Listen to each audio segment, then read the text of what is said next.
We will tear your souls apart.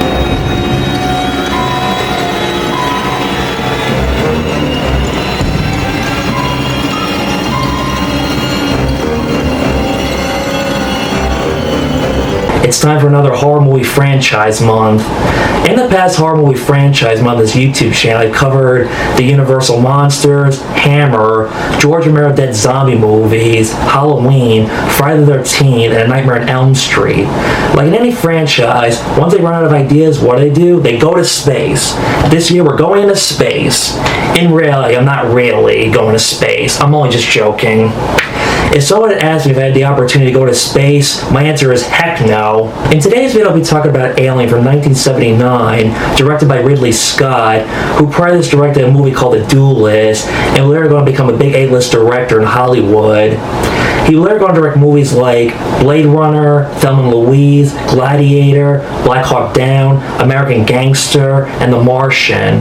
This is a movie that got him on track to become a big name in Hollywood as a film director.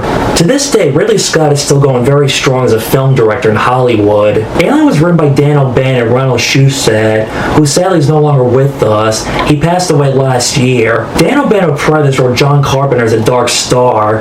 He later going to write the 1985 zombie horror comedy Return of the Living Dead, and he also wrote Total Recall from 1990 with Arnold Schwarzenegger, directed by Paul Verhoeven. From rewatching this movie, doing some research, I was amazed to read out with this movie being a horror sci-fi classic.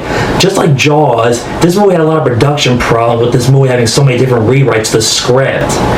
It also sounded like during the making of this movie, no one had faith in this movie until it came out being a big success. It was a miracle this movie turned out just fine, despite studio interference can ruin a movie most of the time. This is a movie an example of how it took a risk with a small budget and turned this movie into a classic. Believe it or not, Roger Corman was originally going to produce this movie. The original title was going to be called Star Bees. It would have been a typical B movie, not a classic. The reason why this is not happening is because producers Walter Hill and David Guy did some uncredited rewrites to Alien, changing Corman's original vision of this movie. And no disrespect to Roger Corman, I like him, but I'm glad he did not produce this movie, because who knows how differently this movie would have been compared to what Ridley Scott did in this movie. But despite this movie was ahead of the time and won the Academy Award for Best Visual Effects and Best Production Designs, it was a mixed reception by fans until years later with home video, with the director's cut released on DVD. It got bigger and became popular with age. You all remember my Halloween video last year, I mentioned that Michael Myers was the scariest thing to me. I used to be afraid of horror movies because of that. But believe it or not, Alien was one of the few horror movies I was able to watch and not fear as a kid. And why is that? I have no idea, to be honest. Maybe because this movie is more on the fantasy side, whereas Michael Myers could happen in real life. This movie made less jump scares me than Halloween did, at least my own opinion. This movie is considered to be a loose remake and draws inspiration from It the Terror from Beyond Space from 1958, according to Alien fans. I remember my dad showing me this movie back in my old college when I was in the Horror and Sci-Fi Club at the time. As I was watching this movie, I noticed the similar elements to Alien. This is not a bad movie by all means. It's nothing special. It's a movie to watch and learn where Ridley Scott got his inspiration for Alien. That's about it, really. In past horror movies around this time in the 70s, which was a booming decade and groundbreaking for the horror genre, they mostly took place in middle-class suburban areas, colleges, Texas middle of nowhere, isolated deserts like the Hills Have Eyes, exorcisms, big cities like New York City or London, Jaws in the opening, and The Mole and Dawn of the Dead. This movie takes place in outer space where no one can hear you scream. Very scary original concept right there, and just the thought that you're in space, anything can possibly go wrong. It's not like how in Halloween or Texas Chainsaw Massacre, Laurie and Ann could just yell for help next door to any house. This has been said to death that this is Halloween and Texas Chainsaw Massacre in space. Director Ridley Scott himself has said many times in interviews that that was one of his inspirations for Alien. Watching this movie makes you scared not wanting to go to space. Even if we had the opportunity, my answer will be, once again, no thank you. This movie has been never any debate from horror and sci-fi fans on whether or not is this movie a horror or sci-fi movie. Well, in my own opinion, Alien is a combo between horror and sci-fi. It's horror because there's an alien on board that kills the crew. It's sci-fi because it takes place in outer space. You can also debate that Alien is a bit of a slasher movie. The only difference is the killer's an alien, but like in every slasher movie. It has a body count. Another thing you can also debate about the first Alien movie that some horror sci-fi fans rarely point out about the first Alien movie, it has a little bit of a body horror element because of what happens to Kane in this movie, which we'll discuss in a little bit. Just like Jaws, we don't see the xenomorph alien a lot, but it builds up very well when we see the alien. The first half is a little bit slow, but the pace does pick up after the chest burst scene. When the crew of the Nostromo ship goes to this planet, similar with past horror movies, when people find abandoned spooky haunted houses and are being told not to go there. But like in any horror movie, no one listens. They go to investigate anyway. For once, this is a rare exception for a reason. They do this because they're being ordered by the company they work for to go to this planet because they pick up a distress signal. Because they originally wanted to go home badly. This is the kind of horror movie you sit back and analyze, asking yourself, what would you do, how would you survive being in a spaceship with a killer alien on board? It makes you feel very tense with the isolation on space. When Kane, Dallas, and Lambert explore the planet, they find the dead body of the space jockey. His death is an unknown, and we as the audience are left on how we interpret what happened to his body. The prequel Prometheus explains this, which I'll discuss in that video. As I said a few minutes ago about the first Alien film had a little bit of a body horror element to it, well here it is. When the facehugger is removed from Kane's face, they're heading back home, the crew is eating dinner when suddenly an alien bursts right through Kane's chest. No one expected this part to happen. The actors did not know prior to this scene. Ridley Scott wanted to have his actors scared and shocked, and it worked so well right here. Even as I get myself watching this scene, I was shocked. I didn't see it coming either, but then again, that's everyone's first viewing of this movie. This part scared me, worked well without being a jump scare. Just one of those like random moments that just came out of nowhere, where we as the audience did not know what to expect to see this happen to Kane, not knowing what could possibly go wrong with the facehugger in his face, that some alien was going to burst out of his body. The chest burst scene was done so well and very effective. It's one of the great iconic horror movie moments in history of horror and film, period. If you never saw this movie, you might be familiar with this from seeing spoofs or maybe random fans making a reference to this scene. Before seeing this film for myself, I saw Spaceballs first. I didn't get the joke connection until watching Alien Spaceballs back to back, seeing how Spaceballs parodied the famous chest burst scene. In space, no one can hear you laugh. It surprised me how John Hurt spoofed his famous chest burst scene. I'm not sure how many actors would be willing to spoof their classic iconic movie scene moment. Sigourney Weaver plays Ellen Ripley. This is Sigourney Weaver's breakout before she was big and famous. Prior to that, she was in a TV movie at a small part in Woody Allen's Annie Hall. Sigourney Weaver is another Scream Queen legend. Just like her and Jamie Lee Curtis, they are both legendary Scream Queens, but they are not horror fans. She was another example of being another female lead character this time to be the last survivor in a horror movie. As I said before in my other YouTube videos, in past horror movies, the survivor was either a couple or sometimes a male character. Because this is her first movie, she has a small character development arc in this movie compared to what was to come in the later sequels to the character Ripley. After Ripley's crew gets killed, she's the last survivor, one of the strongest Scream Queen final girls in a horror movie. When her colleague Kane gets the alien face hugger on his face, she refuses to let Lambert, Kane, Dallas back in the ship because of safety protocols. It was a quarantine situation, not knowing if anyone else on board will get infected, or not knowing it was on Kane's face that he had, for obvious reasons. It's not that she was being a bitch about it. She was trying to do her job, making sure everyone else was safe and not get infected by this thing that Kane had. At first, she seems like the kind of character by the book, but later in the movie we see how strong she is and how bad she gets in this movie. She breaks the rules a little bit when finding the alien, but for obvious reasons. When it comes face to face against a big giant alien, it's survival of the fittest. All the rules are out the window. John Hurt plays Kane. I've already talked about his famous chest burst scene. I guess there's a little bit to say on a character with small screen time who dies early. Kane seemed like a smart, nice, intelligent guy, and his death was a tragic. Despite the alien facehugger on Kane, he was still alive and breathing. The crew was unsure if he could have been infected, but little did they know what to expect from that. The character Ash, and no, not that Ash from the Evil Dead movies, but then again, the Evil Dead movie came out 2 years later after this movie. Before his reveal, Ripley was suspicious of him for his actions. He was the kind of character that was quiet and smart, but something was a little bit off about him until we find out what he really is. When Ash almost attempted to kill Ripley, Parker and Lambert save Ripley. Parker hits Ash with a canister, and we find out he's a robot. Another good twist right here. Ash is a robot designed by the company where they wanted to bring the creature alien back so they could study and analyze the alien creature and what it is. This part of the movie are themes on corporate corruption and AI, how the company does not care about the crew, they only want the alien creature. Heck, especially the time we live in right now with AI being a big topic these days. When rewatching this movie, you notice on a second viewing that Ash was the kind of character that analyzed the situation, how he can bring this creature back and kill everyone.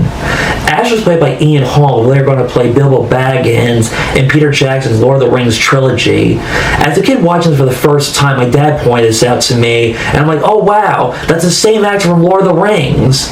He was also in Terry Gilliam's 1985 sci-fi dystopian black comedy Brazil. Parker, played by Yafeto Otto, I'm not sure I'm saying his name right, I apologize, who was a mechanic of the ship. After Red's death, the way Parker describes the alien creature, he has that sense of fear of being scared and afraid of what he's up against, and not sure how can they kill or how can they survive. And what did I just see right in front of my eyes that is very unusual, that he's never seen before in his life. His character is pointed out by fans how they should have listened to him or Ripley. If they did, then just maybe they all could have survived. But like in a lot of other horror movies, most of the time no one listens to someone who's the voice of reason.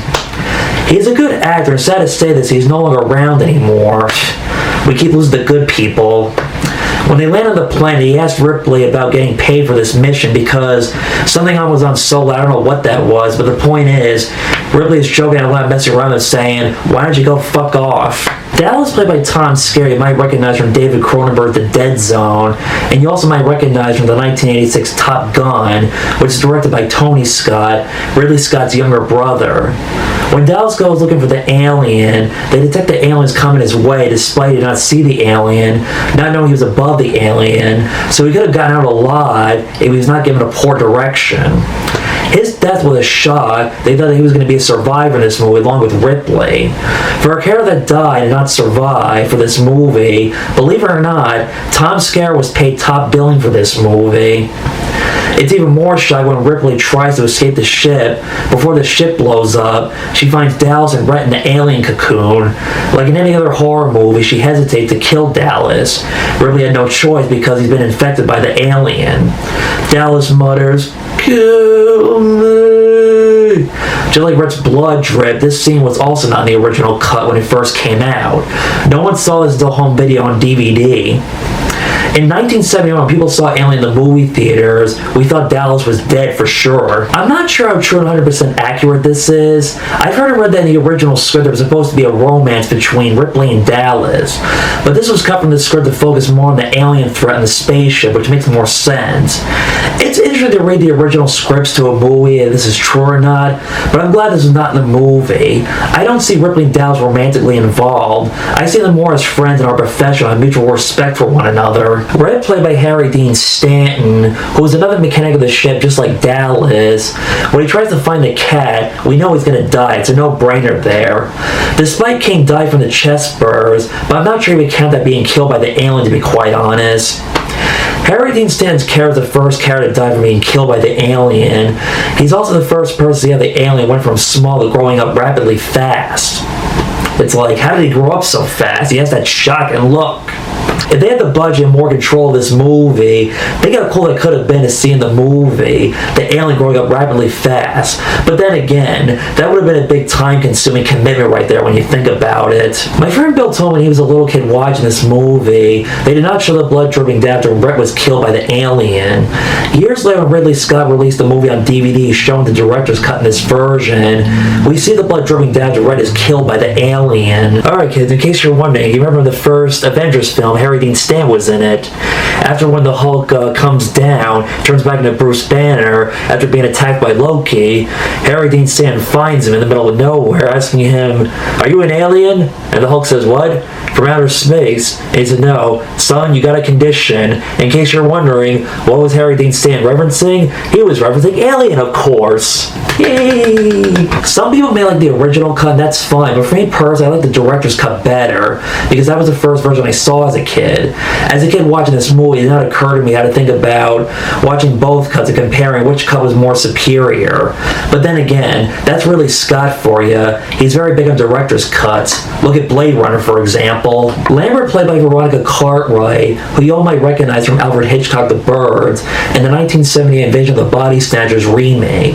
She does a good job in this movie. Her screams, cries, and seeing how frightened she is when she comes across the alien is very convincing and believable. Just like in the ending in the 1978 Invasion of the Body Snatchers remake. The AI mother voice was voiced by Helen Horton, and this is something I recently found out from YouTuber Eptastic Joshua, that she is the grandmother of Lily James, the actress who played Cinderella in the live-action remake. And this movie's an example. Don't trust or rely on a mother trying to escape an evacuated spaceship against a big giant alien.